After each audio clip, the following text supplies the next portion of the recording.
You're listening to Parasearch Radio, news, views and reviews from the world of the paranormal from across the UK and beyond.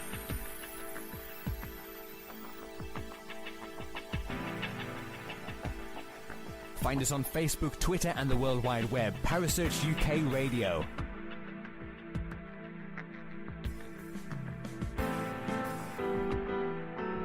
Parasearch Radio, broadcasting to the UK and beyond.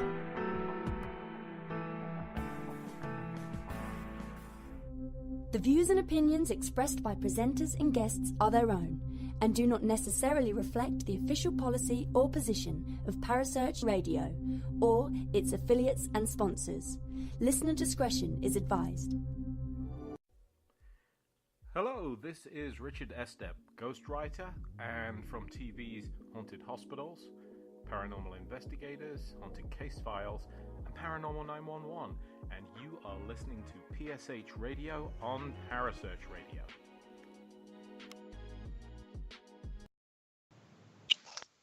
Good evening, ladies and gentlemen.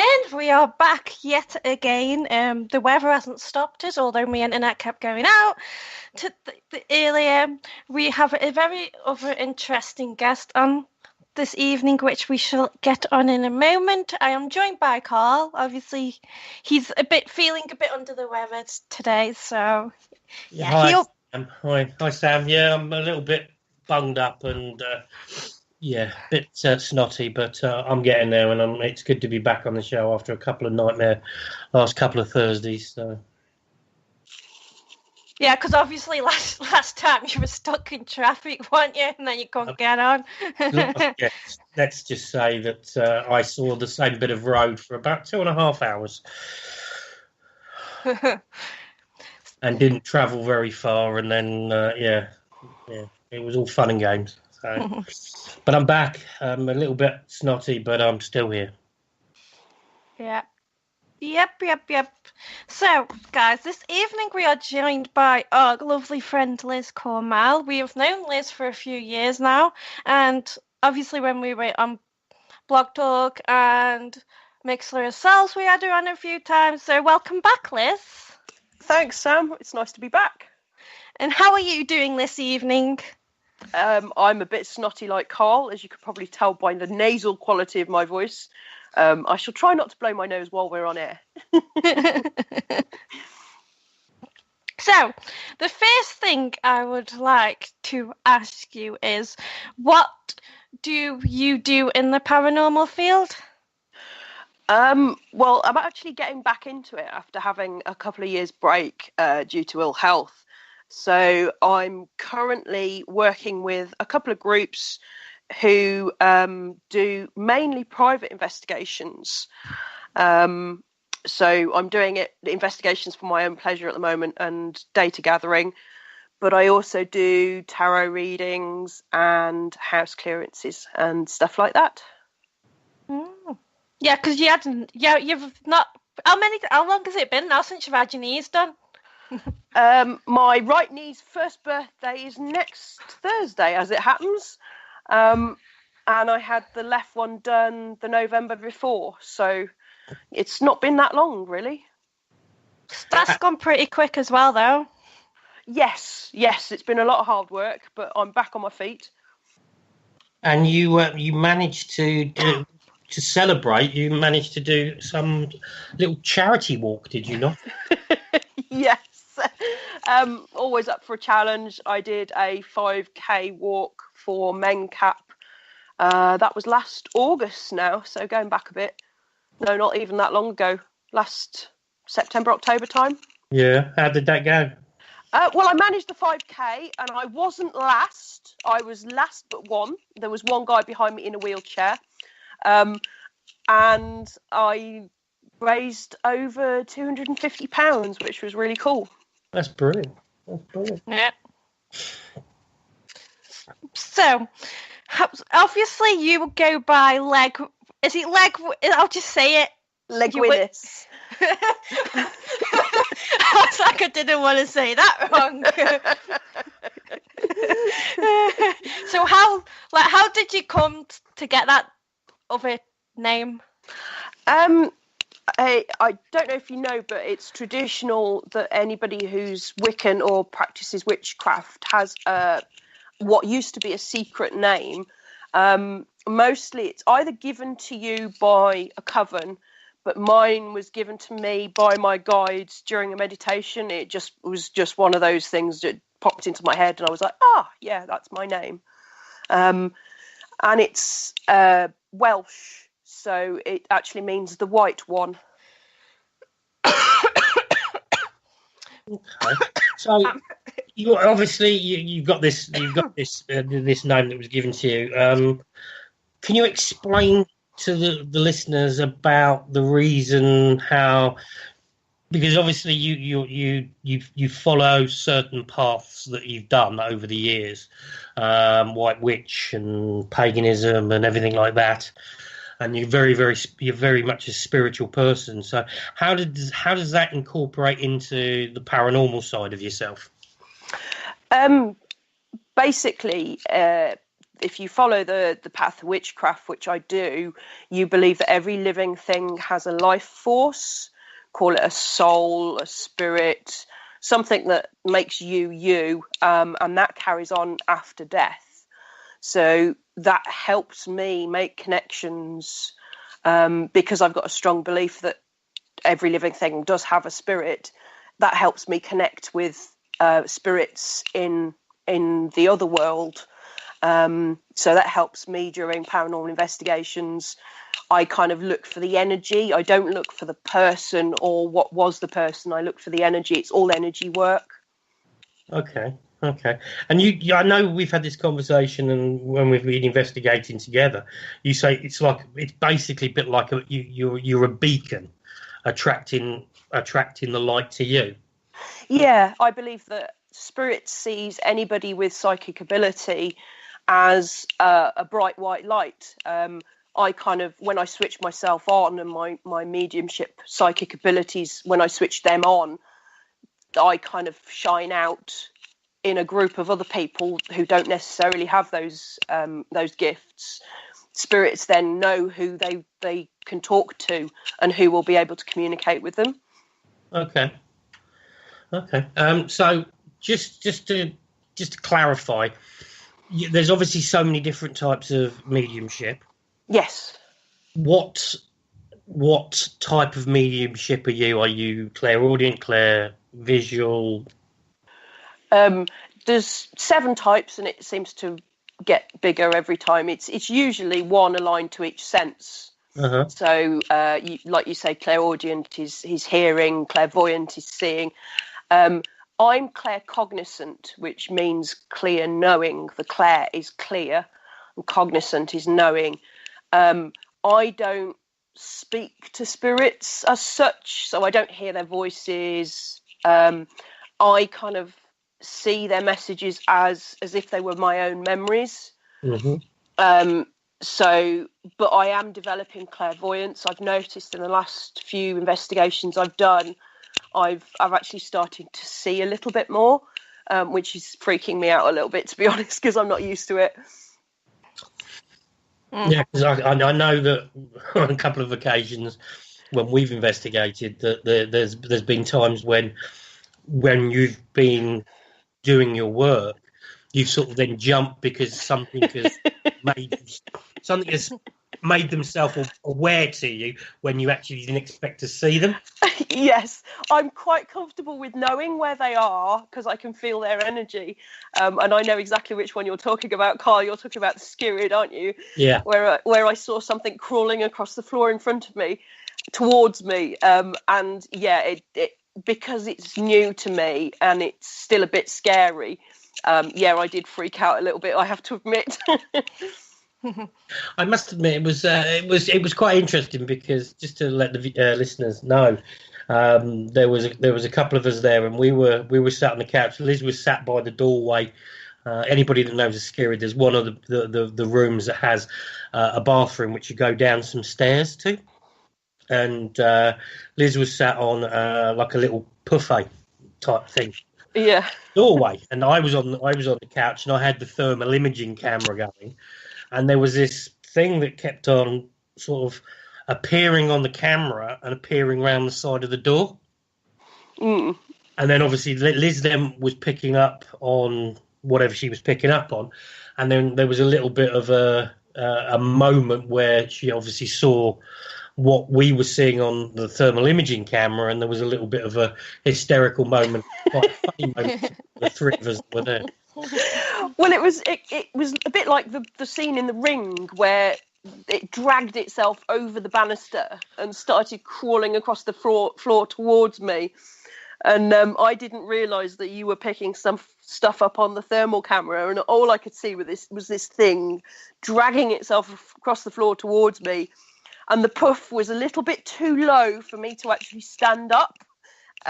So it was like, somebody help me up. No, switch the lights on. No, help me up. No, switch the lights on. Yeah, there was a bit of to and fro of like, help me up. No, turn the lights off. No. So there was that going on forward. But the amazing thing was that we were picking up on this thing that we could see on the banisters, and it was sort of getting to the side of the door, and then you saw it sort of like poke its on thermal camera. It sort of poked its head round, and then it went to the floor, and that's exactly the moment Liz reacted. Yeah, and I remember we tried all sorts of ways of trying to reconstruct it, and it was actually coming out of the wall, as I remember, because I went and stood on the stairs and poked my head round the corner, and my heat signature wasn't quite in the same place as the cold signature on the thermal. Yeah, because initially when it was by the banisters, it would have had to be hovering above the floor by about 4 or 5 foot because of the way the bathroom's laid out. Yeah, we thought initially it was coming over. It was obviously standing on something. There was nothing for anything to stand on to climb over. So no. As it happens, I'm going back to the Skirrid in June. So fingers crossed, we'll have something as exciting happen again. Hopefully it'll be warmer as well, because I know when we went it was absolutely freezing, wasn't it? It's always cold there because it's in the middle of darkest Wales, isn't it? So it's up a mountain. Yes. Well, most of Wales is. Yeah. It's up a cold, dark mountain road, and it's just in the middle of nowhere, to be truthfully honest. It's a great location. I was asleep for most of the journey, so I bloody know. No, it's one of my favourite locations, I have to say, the Skirrid Inn, and Llanfihangel Crw Corney, if that pronunciation is anywhere close. Yeah, if you say so. So, obviously, with you saying that you can see spirits now, you could see spirits when you were in an early age as well, couldn't you, Liz? I certainly knew they were there, yes. Even as a small child, I remember going to castles and old houses as parents dragged their kids round, and there'd be rooms that I refused point blank to go in because it felt wrong. And it all used to scare me because it was all the fear of the unknown. It was just a horrible feeling. So developing has actually made it more acceptable to me. It scares me an awful lot less now because they're just people to me now. Yeah, but I suppose it's still like it would scare you at that age. Probably like if you not an age now, but if you obviously you've got other people who you've got their ability. Because I know obviously I've got some sort of ability, and it's sometimes when they pop up and I'm like, oh no, leave me alone. Yeah. If I'd just been able to see them, and I'd just seen them as people, I think that would have scared me less. But it was just a feeling that it didn't feel right. It didn't feel like the rest of the place. So the one I really remember is when I was about 4 or 5, staying at my grandparents' house and screaming the house down because I woke up and there was somebody stood in the bay window. All I could see was this shape, and it had the face of a skull. And now my mum's side of the family are all quite strict Catholics. So, of course, it was all brushed under the carpet. Oh, no, it must have been just a shadow of something. You've been making it all up. And I knew full well what I'd seen. And I think it was even more scary that nobody else could see me and nobody see what I saw and nobody believed me. So obviously, because you were brought up in a Catholic family, did you find it was like hard to speak to your family about what you saw, or? Yes, definitely. My dad's a complete skeptic, so he doesn't believe in anything paranormal. My mum's strict Catholic and her family is strict Catholic, so it was just a case of, no, that's not real, you're making it up. So there was never anybody that I could say, I'm having this experience, what do I do about it? It was just a case of, oh, you're making it up. And I knew full well I wasn't making it up. So, but as I've got older, my mum's kind of opened up to me a bit, and it turns out that her side of the family all have some kind of psychic ability. So they were just kind of brushing it under the carpet because they were scared of it, to be honest.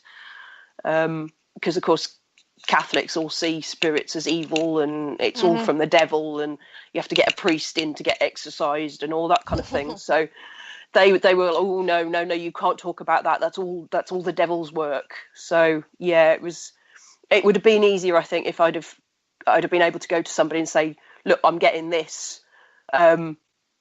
This is what's happening to me. What do I do about it? And somebody, oh yeah, that's perfectly normal. Don't worry about it. It's only Uncle John or whatever. Yeah, pretty scary as a little kid. Yeah. So did you eventually find like people you could talk to over it and they understood? Not until I was about 17, when I happened to be dating the son of a Romany gypsy, and that was purely by accident. We were reading Clive Barker. I don't know if you know his work. He wrote Cabal and Weave World and Great and Secret Show. And a lot of his stuff is quite paranormal, otherworldly. And we started experimenting with astral projection and talking to his mom. She was psychic, and it was through her that I was able to have discussions about, this is what I pick up, this is what I experience. And she was like, oh yeah, that's perfectly normal. It's probably this, that, or the other. And she was the person who actually started me off down the route of learning to read tarot cards. Yeah, but about the tarot, about your tarot cards, because can you read tarots with normal playing cards as well? Yes, that's how I learnt. They think playing cards originated from old tarot, but playing cards have 4 suites, and the tarot have the 4 suites, and then the arcana cards. So there's less cards in a playing card pack, but you can still read them as you do with a tarot card. You just don't have the pictures to give you clues. So it's kind of like, so how do you like, do a reading from him? Well, you kind of use them as a channel more than anything else. I tend to only use the Rider-Waite cards now, which is being a bit lazy, I suppose, because I get more of a clue from the cards and I'm doing less work as a psychic. Whereas with playing cards, you don't get the clues and you're purely reading what the cards give off to you. You're just using them as a channel to read the person, I suppose, rather than, because some mediums, the stage and platform mediums, they can read live people, can't they? And then they get in touch with spirits connected to that live person. I use the card as a channel to make it easier, like picking up a telephone rather than shouting, I guess. So when it comes to tarot cards in particular, and I've sort of been told this by a few people, you don't choose the cards choose you. Is that right? Yes, yeah. It's a bit like crystals. You'll get drawn to a set, or you'll find a set of pictures particularly interesting, and it's not necessarily the ones that you'd expect. Like the first Rider-Waite set, I can't actually remember where I got them from. I don't know if somebody gave me them or I found them in a charity shop or what. But I've since looked at other cards and not felt the same connection with them. I think there's something about the pictures that resonates with me. They're quite naturalistic cards. I mean, I've got a set with cats on, and you'd have thought with my background of looking after cats 24/7, I connect with cat cards, but I don't. I can't use them. So, as in most things in the spiritual path, when you progress your mediumship, do the cards then change over time? They can do, yes. You can change. You can start off with. I know some people start with angel cards because they're supposed to be easier, less complicated cards to read because there's less detail in the pictures, and then you'll progress into more and more complicated cards. But as it's happened, I've never really changed my cards. I've always used the Rider-Waite's. Just for the listeners that don't know an awful lot about tarot cards, what is the Rider-Waite cards? What describe them so people know what they either look like or are? I think they're the oldest set of actual images set down for a set that were replicated over and over again, and you could buy a pack rather than having to make your own. They're the ones like the old-fashioned images, like the Wheel of Fortune's got the it's kind of Egyptian-y iconography with a big wheel. Most people know the Hanged Man, which is the jester hanging upside down from his one ankle. The pictures have got a lot of detail in, so there's usually an animal somewhere or a bird. There's can be a male or a female or both, or a group of people doing different things in a boat on water, and all the little details within the picture kind of jump out at you when you're doing a reading. So like water can mean travel, it can mean cleansing. It just depends on how I can see the same card for two different people, but the meaning will be different. Yeah, because that's something that I've sort of noticed over the years is when people have done readings for me with cards, the different cards that come up on the same sort of like readings have had different meanings at different times. Yes, yeah, and it all depends on which bit of the detail jumps out at you while you're reading the cards, which is why I like the Rider-Waite ones, because they have got so much detail. Okay, cool. Mm-hmm.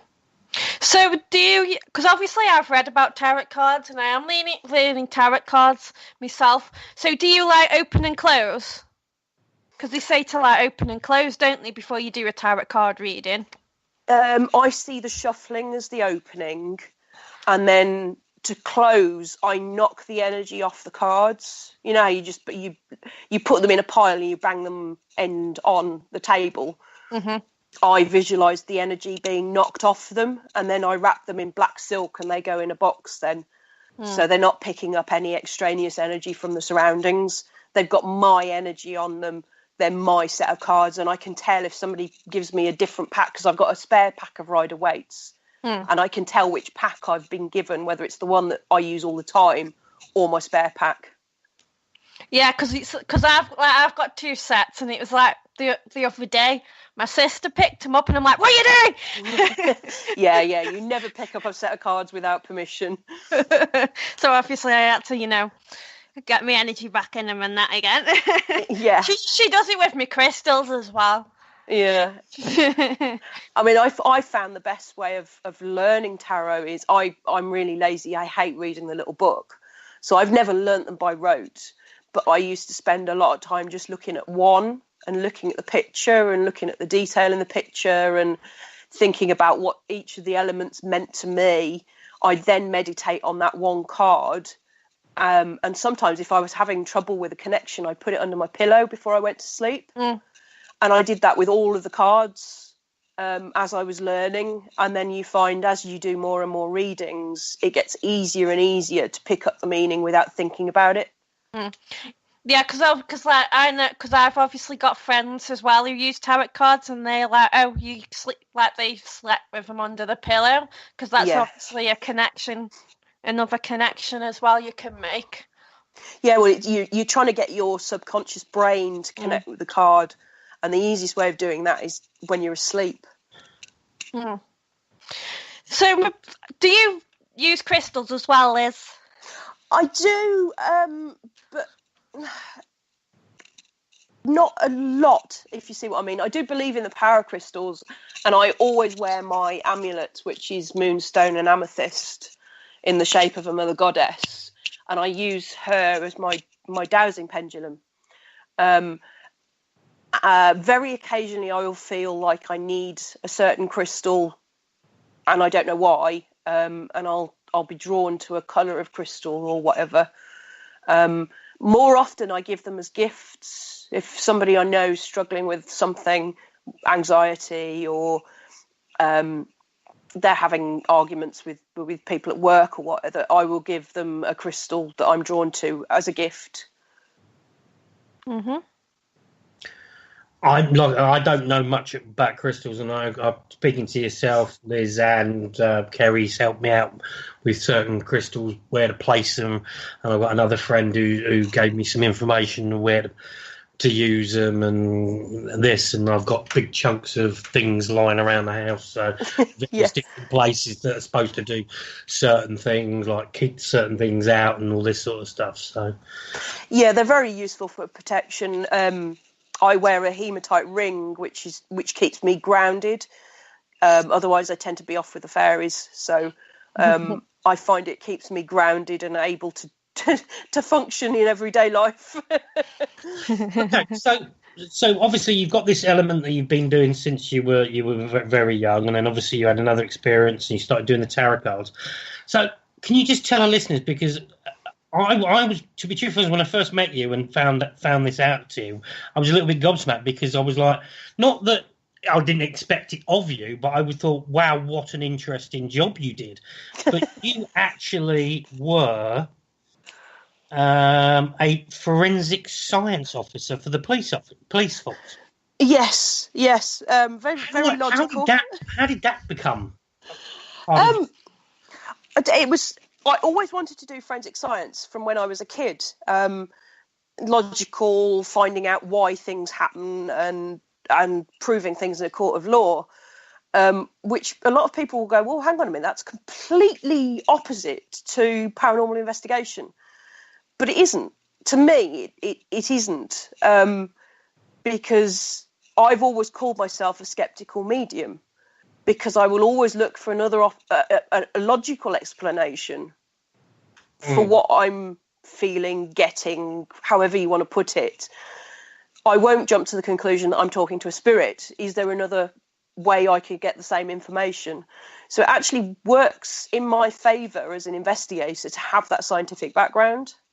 Yes, because I suppose you obviously, when you were doing the forensic science, you had to follow step by step to gather evidence and work out what the evidence means, like the meaning behind the evidence.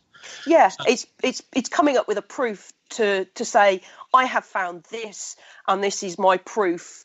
I've repeated this experiment however many times, and I've come up with the same conclusion, or I've done this in a logical fashion, therefore this must be the case. So how do you have the equal balance of the logical forensic science head and then the medium head? Because you're picking up, you're hearing, you're getting readings, you're doing this, that, and the other, which is one part of it. But then you've got your logical forensic head that's going, well, so how do you juggle the both personas? With great difficulty sometimes.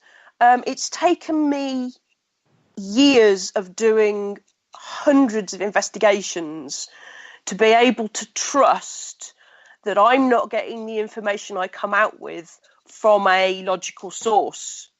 I've basically been testing myself for over 10 years to try and find out what it is I'm connecting to, and I still don't know. I still don't know whether I'm talking to spirit or whether I'm plugging into a universal Google, or because somebody in the group knows the information, am I reading them?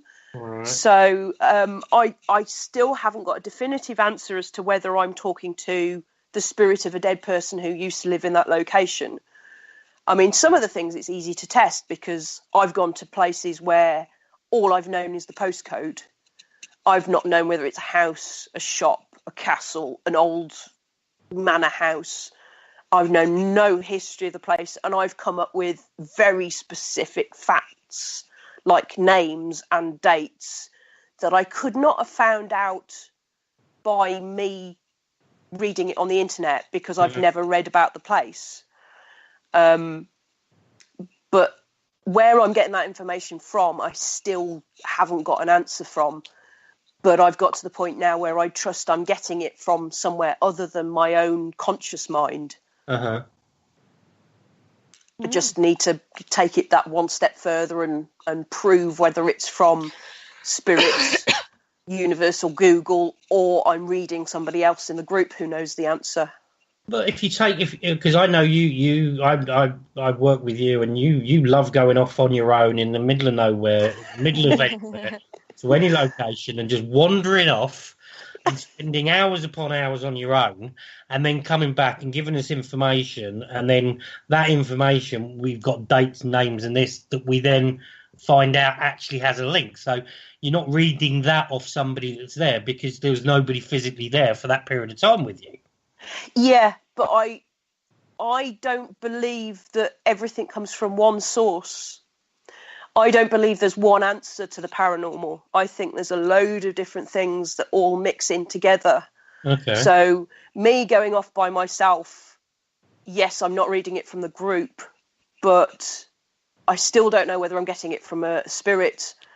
I might say I'm picking a spirit up, but what is that I'm picking it up? Is that energy? Is it a plug-in? Is it Wi-Fi for the universal Google, or what? I haven't got the answer. I love that concept, paranormal universal Google. That's what I was thinking. I can just see all the mediums thinking, they're just standing there, just put in their head, typing something on the keyboard.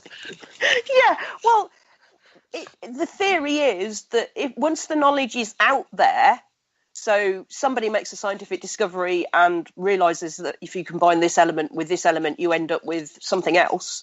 Once that's out there, it's in the universe. The knowledge is out there. Yeah. So if you're able to plug into that Google, you can get the answer. That doesn't mean you're talking to the spirit of a dead person. No, because it's exactly the same as what they say about the internet. Anything that goes on the internet is there for as long as the internet's going to be around. Yes, yeah.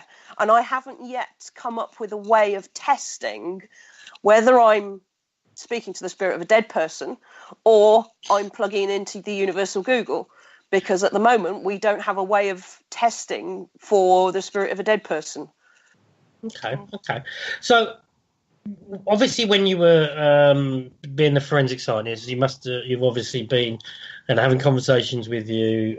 You went to some particularly harrowing environments. Yes. Being a medium, did you ever go into something when you were there in the day job and suddenly pick up on something? Never related to the crime that I was investigating. Right. Because obviously I did go to murder scenes and the bodies were still in situ. Yeah.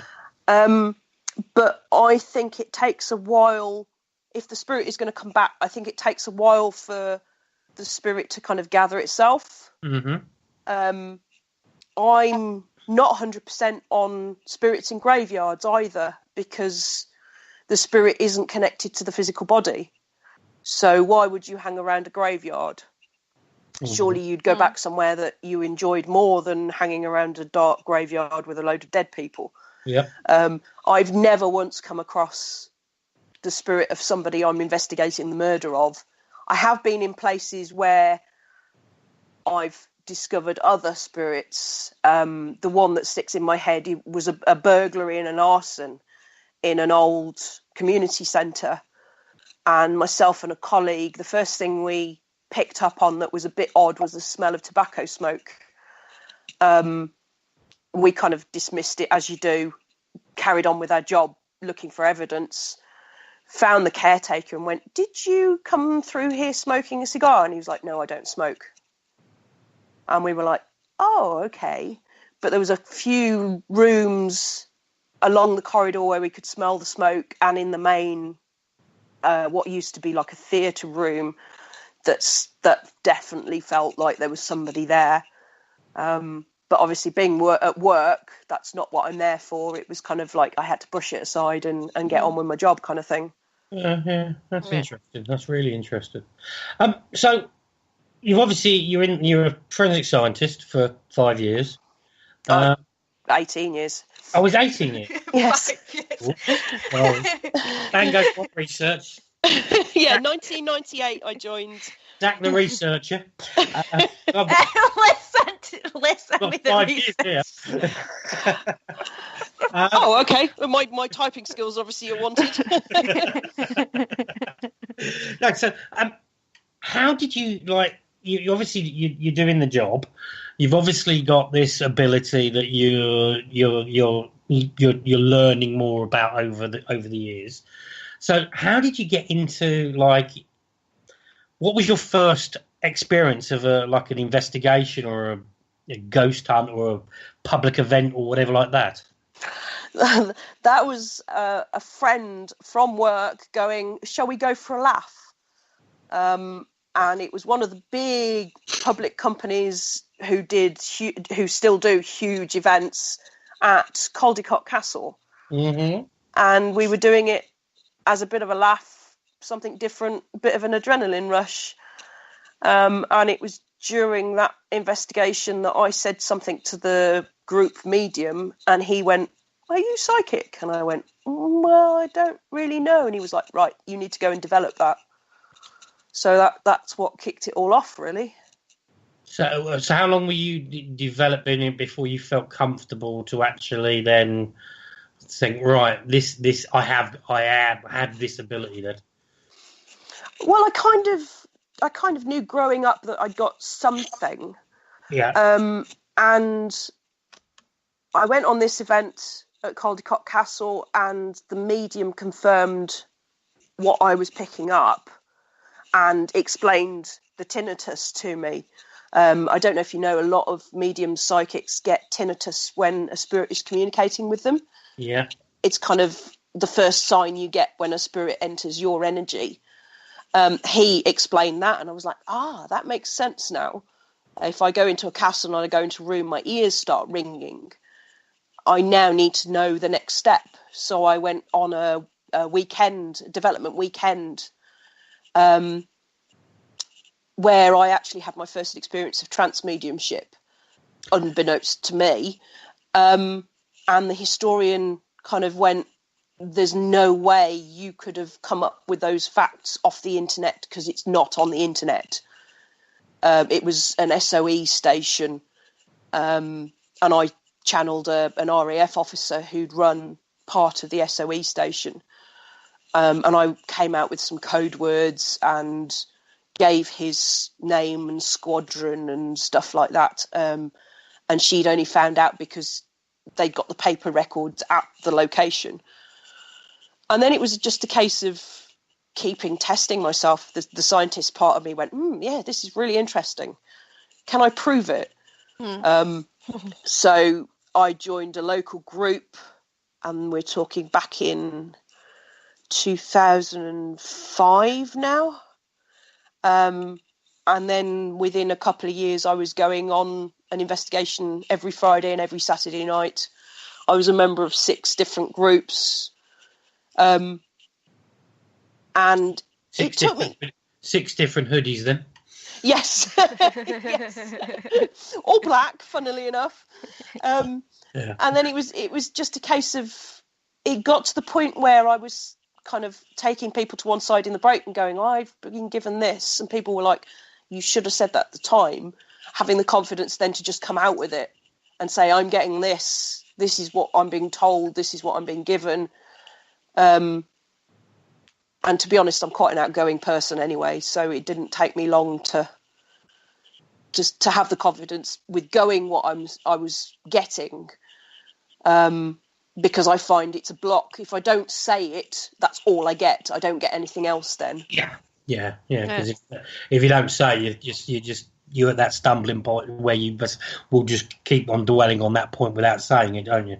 Well, it's almost like the spirit goes, well, you need to say this, and you're not saying it, so I'm just going to keep giving it you until you do say it. And then you say it, and they go, oh, right, okay, you can hear me then, so I'm now going to give you something else. So it's learning to and trusting what you're hearing and getting the confidence which you do have to actually then stand up and say, hang on, this is what I'm getting. Yeah. And then it kind of snowballs. I'm going to sneeze, so I'm just going to posh you up the stand for a couple of seconds. Like, I've heard a spirit once, but I'm more at the moment, like, I see it, like, and sense it. Like, you know, like you said, you don't know whether it's a memory or... Yeah. Because one place we went, it was... I can't think where it was now, but we were in this old... like bunker part and with old machines, old weaponry and that. And I got this image in my mind, like, of people like running around, you know, soldiers like clamoring around and like, oh, come on, you know, we need to get stuff done. And then, so when we went on his break, I asked the historian or whoever he was, and he's like, oh yeah, that area, that's where they would have, you know, it would have been a very busy area. So I was a bit like, okay, that happened.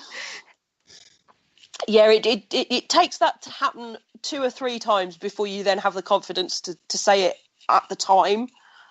And some people never get that confidence. Some people always will whisper it to somebody, or they'll take you to one side in a break or something. But by that point, you've lost the connection. You're not going to get any more unless you happen to go back to the area and the spirit's still around. Yeah, because I know, like, because I was just shocked because I'm like, I don't really tell people if I see things. Yeah. And then for me to just go up to this guy and be like, oh yeah, I was a bit like, okay. Yeah, no, it does take a lot of confidence, because if you're not a confident person, then you start doubting, well, have I just made it up? Am I making things up because that's what I think ought to be going on in here? Or have I read it somewhere, or whatever? So, yeah, you just need to have the confidence to say it at the time. And that, I find, builds the connection, makes a stronger connection. And you get more information back then. Yeah, and I guess it gives the spirit validation and your self-validation, doesn't it, that you know they're there, yeah. Yeah, especially if you're good with a really good historian who knows their location. I mean, the one that leaps out at me is the Falstaff, the Tudor Experience in Stratford-upon-Avon. The guy, John, who runs that place, knows the history so well for that building.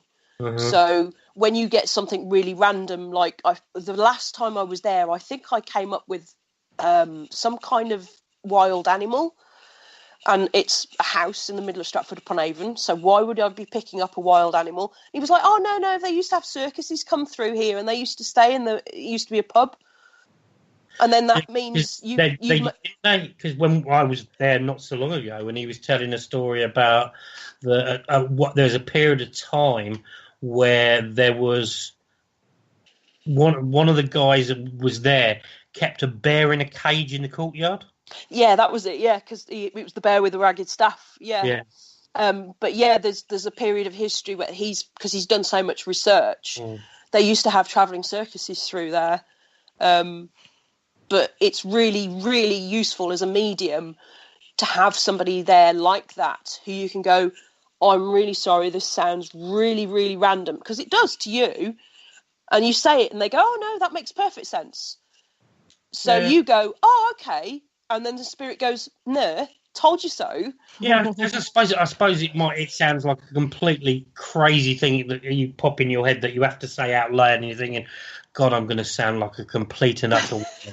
And then all of a sudden somebody goes, well, actually, you're spot on and that gives you confirmation back that you're not going to sound silly. So whatever you pick up on, you are then able to vocalise out loud more and more and more.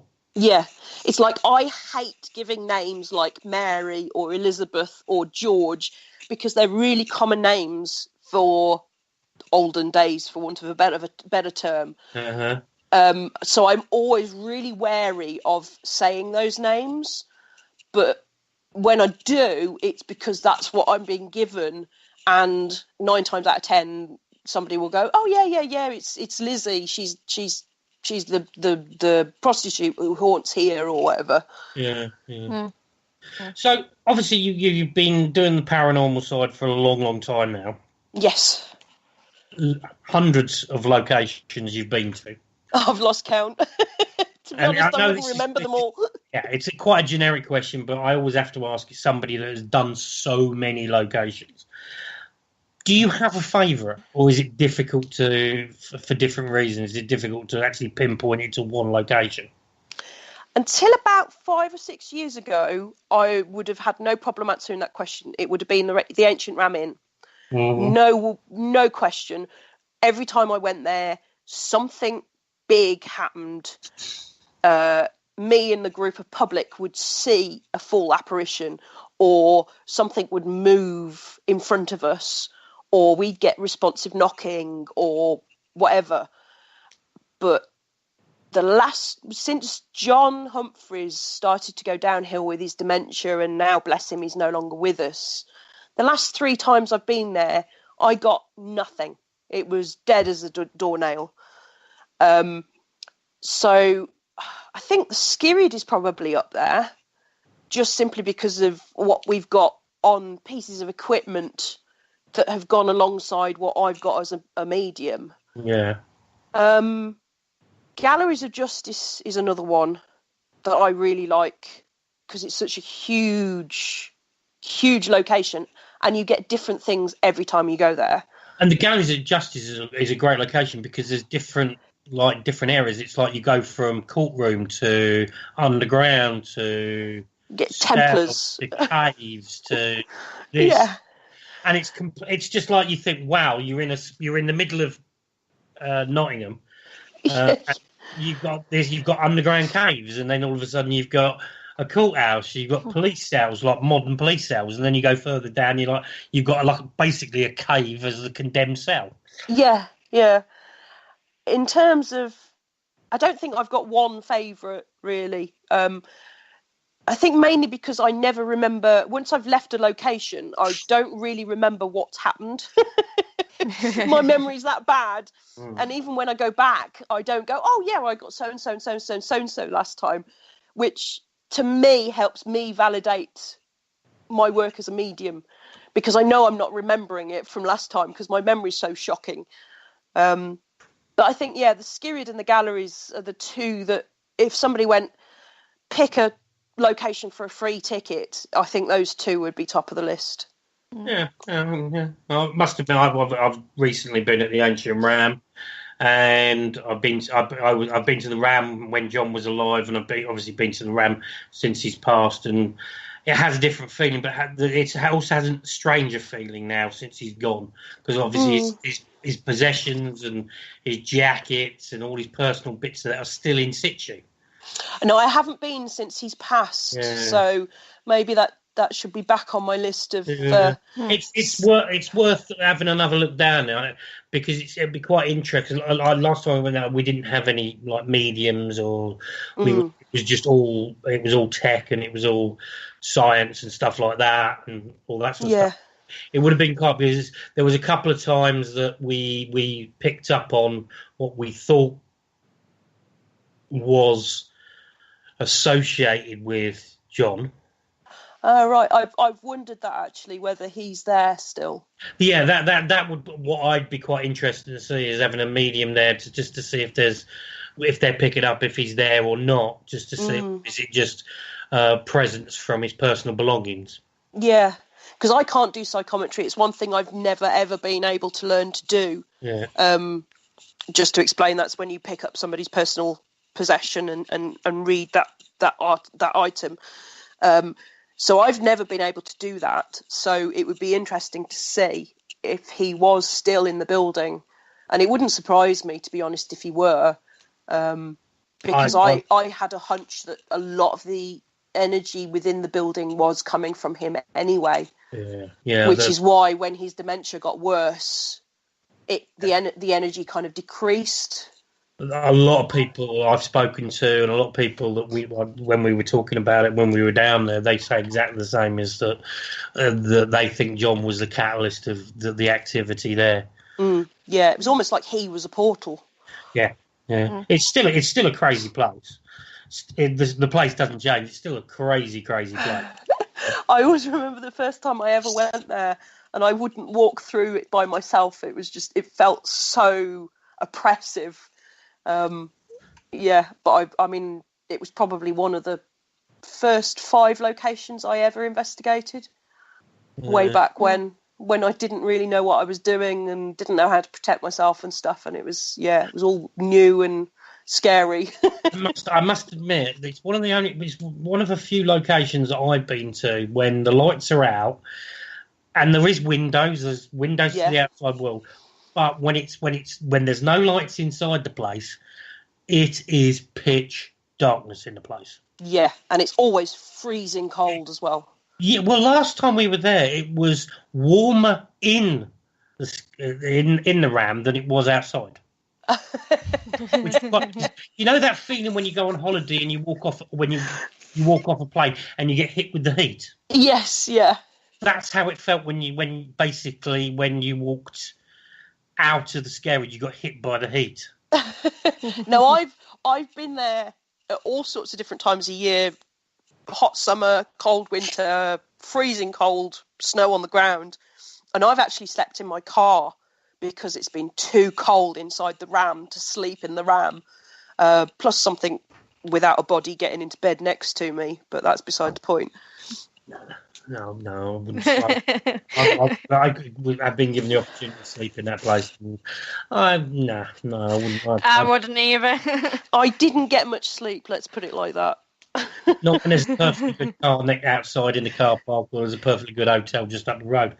But no, that's just my own personal insecurities. When something went budge over, I let them have the bed. That's the fishing room. Yes, it was. Very strange, very, very uncomfortable. I don't know how people sleep. When they do people that sleep over, those beds, even to sit on or just to lean on, they're not comfortable. So to even contemplate trying to get some sleep in them, even in your own sleeping bag or whatever, they're just so uncomfortable. Well, I didn't get in my sleeping bag just in case I needed to make a sharp exit. No, what you need is one of those sleeping bags with feet now that you can dump out. Yeah. Well, it was the middle bed. I said about responsive knocking. Yeah. Myself and another medium were sat on the bed together with our legs stretched out in front of us. We were holding each other's hands so we could prove to the other people in the room it wasn't us knocking. And we had 2 members of the public holding our feet so they knew it wasn't us tapping on the footboard. And we were asking questions and we were getting responsive knockings from behind the headboard. That was the double bed in the Bishop's room. Mm-hmm. That was, yeah. I think I do need to go back. Yeah, I can highly recommend it. And being there recently, it's a very, very good location. So obviously you've done that. So what currently what are you doing at the moment? What is your prime focus at the moment? I'm actually looking into animal communication at the moment. Being a fosterer for the RSPCA, because I'm quite an experienced cat owner, I tend to end up with all the difficult cases, the cats with behavioural problems or whatever. And it was actually the branch chairwoman who, we had this particular cat who was biting seemingly for no reason. And she said about, why don't we do an animal communication with him, and put me in touch with a lady who does it as a business. And the experience while I was talking to her, she basically works off a photograph of the animal, and then phones the animal's owner, handler, whatever. And I connected with Sam, the cat, while I was talking to her on the phone. And it was such an emotional experience, because this cat had been found dumped. We didn't know his background. He was savagely biting. I mean, I've got scars, and I will have for the rest of my life from him now. But it was just the experience kind of made me go, huh, do I do that anyway without realising? And I've done it a couple of times now when friends have lost their cat, they've sent me a photograph and I've gone, oh, I think they might be hiding in a place I can smell cows or whatever. Yeah. So I'm the lady who did the communication with Sam, the cat that was in my care. She runs courses, so I'm actually looking at booking onto one of those in the summer. It's a new skill to learn. I'm working. I found I can do it with humans from photographs, both live and deceased. So I'm just working on the principles of if I can connect to humans, can I connect to animals? And hopefully, what I'm hoping to do is kind of set up a bit of a business as a cat behaviouralist, with using the animal communication in with that. I know that obviously from a complete layman's point of view, and just think, what? Okay, let me try and word this so it actually makes sense. When you communicate with a cat, yeah, you obviously hearing a voice or getting something. What? It's not like just going to connect with a cat and he's like, "Hi, my name's Sam. By the way, I'm hiding behind a fridge in a friend's garden or something." No. Is it like you see, like you said before, when you did mediumship, you see an image? Yeah, that's what I've found. A friend's cat went missing on Christmas Day evening, escaped through an open window, and I looked at the photograph of the cat and immediately got a really, really strong sense of panic. It was emotion. That was the first thing that I got. And I was like, well, it's not my cat. Yes, I'm worried because it's my friend's cat, but there's no reason I should be panicking. Mm-hmm. That, to me, was the signal that, okay, maybe I'm on the right track. So I kind of, in my head, like I would with a spirit, said, hi, my name's Liz. I'm friends with so-and-so. She's really worried about you. Can you show me where you are? And I got a really strong visual image. In fact, I actually drew a little map of where this cat had gone to ground. And as it happened, a bit later on, my friend actually phoned me and said she was out calling this cat. Because initially I'd said to the cat, stay where you are, Mommy's coming to get you. And then my friend phoned and said, well, I don't recognise where you're talking about. So I then kind of got in touch with the cat again and said, Mommy's coming, she's going to call you, run towards the sound of her voice. And it was really weird because we're talking to my friend and she was walking and she could smell cows all of a sudden, which was one of the things I'd got. And then she said, oh, I'm going to have to go. I need to listen. So she put the phone down, and it was about 2:15 in the morning. I suddenly felt really calm and went to sleep. The next morning, my friend got in touch and said, found her. She came running towards me. And I said, oh, that's really weird. 2:15, I fell asleep. She said, that's when I got her back home. And it was like, yeah, quite a few coincidences there. So even if I had randomly made it all up, there was a few things that were randomly made up that actually happened to be real. Yeah. So there was hits on this, so you were getting confirmation back. Cool. Well, that I've just looked at the clock, and that's Wow. that hour's just grown. Always does. Yeah, maybe it's my drug-fueled medicine that I've been taking, and quite frankly, I could be any time of the day. I don't actually know at the moment. But I'd just like to thank you, Liz, for coming on. And my last question before I hand you back to Sam: 2019 F1, who's going to win it? Ooh, Verstappen. Ooh. Okay, cool. Well, there we go. There's a prediction.